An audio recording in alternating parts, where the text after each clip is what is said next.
Conscient du rôle important que l'artiste joue dans la conservation des us et coutumes, la préservation et la vulgarisation des valeurs culturelles, mais également la situation macroéconomique d'un pays, l'OIF et ses partenaires ont décidé d'adopter une loi type pour améliorer le statut de l'artiste dans les pays francophones d'Afrique. Une loi qui a été établie sur la base des points convergents, mais aussi divergents dont la pertinence a été validée par les experts présents.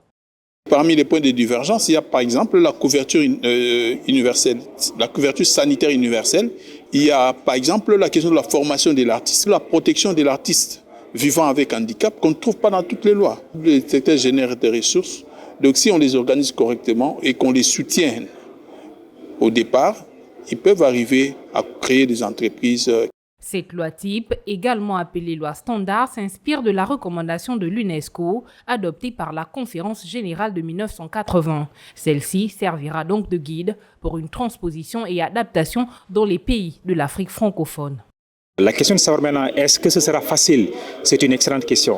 Parce que souvent, les contextes diffèrent. Ce qui fait qu'on a essayé de faire une loi très ouverte, très consensuelle, qui ouvre sur beaucoup de choses. Il ne suffit pas d'avoir une loi, il faut qu'elle soit mise en œuvre. Et la mise en œuvre, ce n'est pas l'affaire de l'État, ce n'est pas l'affaire des bénéficiaires. C'est ensemble que l'État et les bénéficiaires. Sinon, la loi, elle ne sera jamais appliquée. Mais ça demande des moyens que souvent nos États n'ont pas. C'est ça aussi qui fait retarder une loi.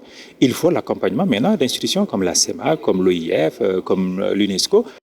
Au regard des propositions formulées, la réforme de l'éducation professionnelle dans les domaines de l'art a été également largement souhaitée. Il faut néanmoins souligner l'absence des écoles étatiques dédiées à la formation d'artistes, notamment dans le domaine de la musique, la mode et la comédie.